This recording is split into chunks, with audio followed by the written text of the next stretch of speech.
मैं तुमसे डरने वाला नहीं हूँ, वो मुझसे डरने वाली नहीं है, वो आपकी धमकियों से डरने वाला नहीं है। इन जुमलों के लिए इंग्लिश का ये स्ट्रक्चर यूज होता है। सब्जेक्ट प्लस हेल्पिंग वर्ब, जिसको ऑक्सिलरी वर्ब भी कहा जाता है, ये टेंस या सब्जेक्ट के मुताबिक होता है, plus not plus going to be afraid of plus object. अच्छी तरह समझने के लिए कुछ मिसालें देखते हैं। मैं तुमसे डरने वाला नहीं हूँ, I am not going to be afraid of you, I am not going to be afraid of you. You ये ऑब्जेक्ट प्रोनाउन है।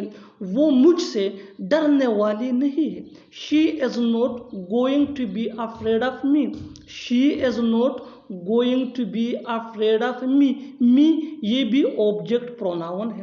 वो आपकी धमकियों से डरने वाला नहीं है, he is not going to be afraid of your threats, he is not going to be afraid of your threats. अब हम चैलेंजों से डरने वाले नहीं हैं। No we are not going to be afraid of challenge, no we are not going to be afraid of challenge. और आखिर में ये सेंटेंस आपके लिए कमेंट सेक्शन में इसका जवाब ज़रूर देना। वो किसी से डरने वाला नहीं है, वो किसी से डरने वाला नहीं है। Subscribe to English page for more advance English sentence structure. Thanks man.